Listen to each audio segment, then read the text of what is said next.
I'm from a city by the name of Delray Beach, Florida. Sounds like a great place, right? Well, the majority of the city is a great place. But I'm from a part of the city where no one really goes and no one really talks about. In my neighborhood, I grew up with a lot of children who were dreamers. We all wanted to be something great in our future, whether it was a singer, musician, or artist, or an athlete. We all had passion for success. We would see the nice cars pass by our neighborhood, looking to go downtown and have dinner. And my neighbors and friends would scream out, "That's my future car." "No, I already called that one, that's mine." Due to the crime rate in my community, many children couldn't reach their potential by simply being in the wrong place at the wrong time. There were drive-bys, gang violence, and armed robberies where children were somehow involved. But for the most part, there was an imaginary barrier leading to an open door where most children in my community were hesitant to pass. These open doors are bridgeways, an opportunity for someone to make a change in their life. For most of those people where I grew up, these doors are closed tight and double locked due to circumstances beyond our control. For example, I was a witness of being somewhere at the wrong time.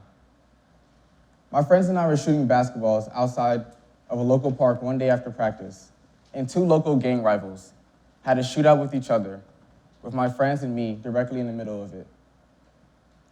I have seen many children lose their drive and just settle for something that was easy to achieve, like joining a gang or even robbing a store to make quick money. It's not easy when all the doors in front of you are closed, so I had to pry my first door open myself. With my passion for basketball and drive, I was able to beat the odds and become an example for young kids in Delray Beach, but it didn't come easy. That door was closed tight. Since the 3rd grade, I made the decision to outwork everyone else because I knew I wanted to go to the NBA and get out of the bubble which surrounded my city. Without a father figure, I self-taught myself a lot of basketball skills, from watching videos on YouTube to even watching older guys at the park play. I learned how to shoot the ball correctly and dribble until I was good enough to be a part of a travel team where I could then have some support from my coaches. I spent most of my free time playing basketball. My dream never changed. I was just a kid with a passion to play basketball and chase my dreams. It became a lot harder to continue the simple path of following my dreams when I became a little older. I would be scared to tell my classmates and teachers in share and tell days what I wanted to be when I would get older because I knew they would laugh and say that's ridiculous. And me believing them would affect the way I practiced and worked out. I would say to myself, this is so stupid. I'll never make it. It's so hard and the chances are so low. I was a 4th grader thinking these thoughts. Most children experience their first dream killer when they're in elementary. Dream killers are not always peers. There are adults who destroy children's dreams every day with short, hurtful statements such as, "Be more realistic. You should be something that you know you can do. You have to have a plan B and C in case plan A doesn't work out for you." Doesn't seem so bad of a statement coming from adults, but trust me, it crushes children. I would rather fail trying my best than to have someone tell me I can't do it and don't try.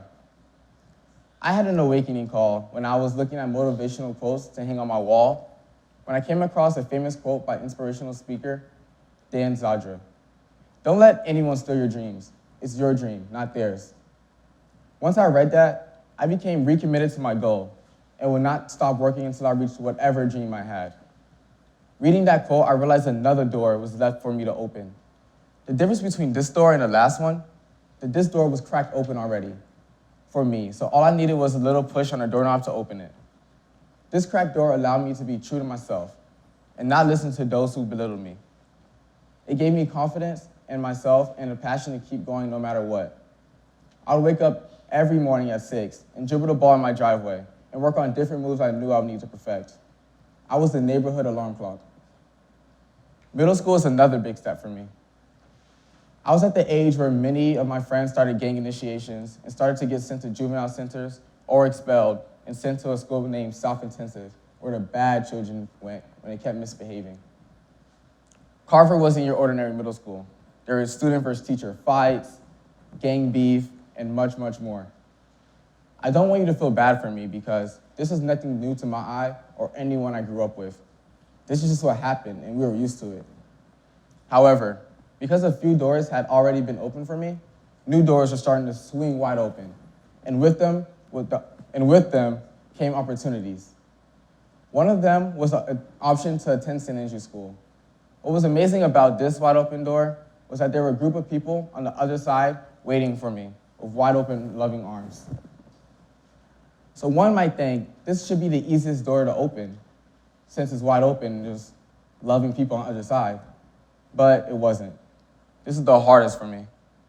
St. Andrews was different. It was a different society that I wasn't used to, and was afraid to not fit in, or I'd be too dumb for the other students. I actually hated the first couple months here and wanted to go back to a public school. I was lucky enough to be admitted to St. Andrew's School in Boca Raton with the other members of my travel team, such as Marcus Pelletier and Ben Milstein. Ben right there in the bottom right, Marcus top left. Many of my hometown friends believe I made it because back in the city, my friends saw my opportunity as me leaving them behind. But really, I was taking all opportunities handed to me. My friends saw Boca as a place of paradise. And if you could fit in, you'd be wealthy. But really, my work was just starting. With dedication and hard work, I became a top player in the county, and then became a top player in South Florida, and now considered a top player in the state of Florida. I often come back to the gym where I started, and it surprises me to see children who look up to me. A couple of months ago, I walked into Fun Bay Park, and my old head coach, Coach Kevin, approached me with a grin from cheek to cheek. I saw the young children stare in the glare, as if I was some superstar, and heard whispers, "Is that Jamie? I think so." I knew the dream I was chasing was much bigger than me now. It was about the community and the children who look up to me and think, if he can do it, so can I. I'm so far from achieving all my goals, and I know they'll be hard to reach, but that's the fun part about chasing your dreams, the journey. The doors that open up along the way to your ultimate goal is what I want everyone to start opening. Opportunities are handed out so limited, and for someone to not open a door granted for them is what is encouraged.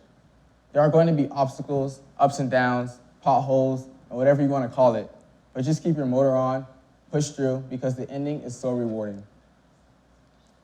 Do you want to know why people quit before even trying to chase their dreams? It's the fear of failure. Have you ever had a student or been a student to not study for a test because you knew you would fail and you knew you'd be crushed and surprised altogether and wanted to avoid that altogether? I had friends who would not study and rather fail because they feared if they gave something their all and still failed, their spirit would be ruined and wanted to avoid that. There are many reasons why it is important to chase your dreams, but here are my top 3 reasons why you should follow yours.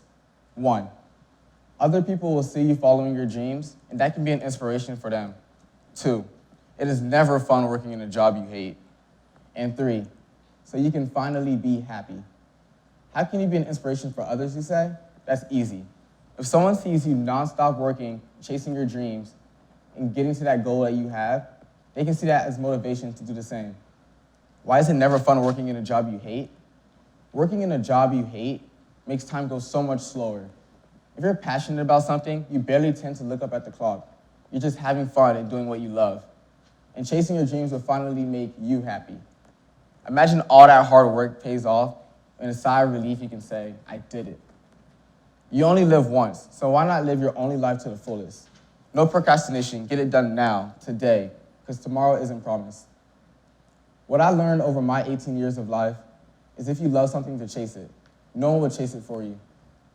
There will be doubters, haters, or simply people who don't want you to succeed, but that's all part of the process.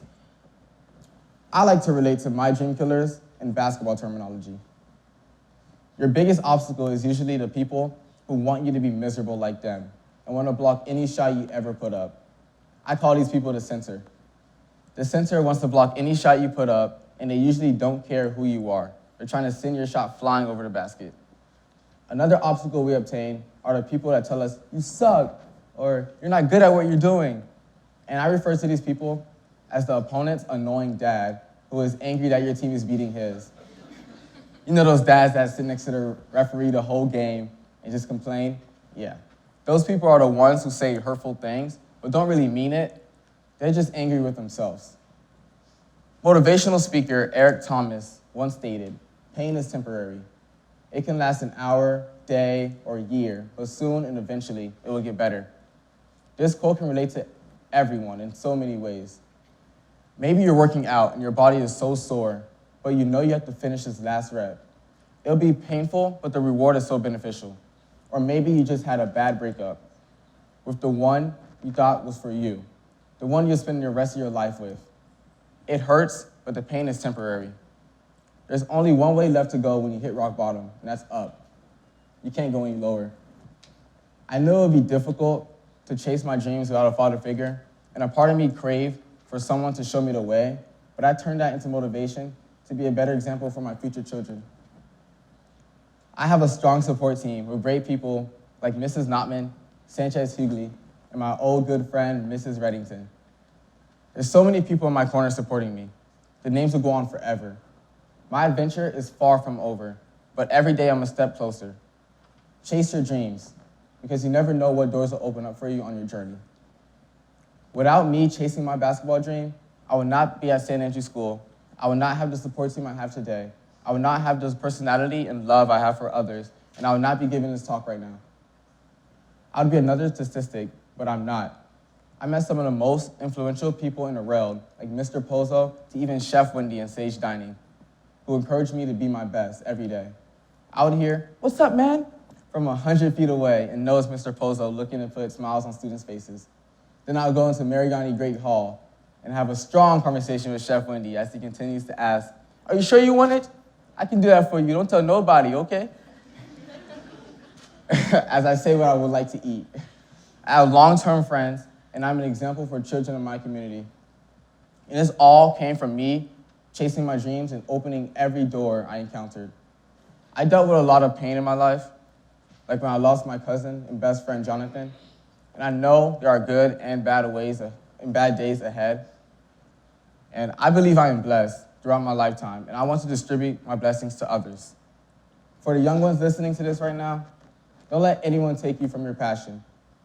If you believe you can do something, that's all the credit you need to chase it. I want you all to keep staying on a path of success and chasing your dreams, but I want you to walk through all doors. It may be easy to walk through wide open doors and unlock doors, but sometimes you have to take the harder route and pry those doors wide open. And for my adults, it's never too late to chase your dreams. Do what you want. Open doors that are there for you to open. A door is just another opportunity, so why not take it? The children I grew up with had the same, if not more, passion for success, but the difference I did was take opportunities handed to me. I want you all to live the rest of your life not being hesitant with opportunities. Be confident and unfold. If you didn't get anything from what I talked about, I want you to remember this. Chase your dreams, because you never know what doors will open up for you on your journey. Thank you.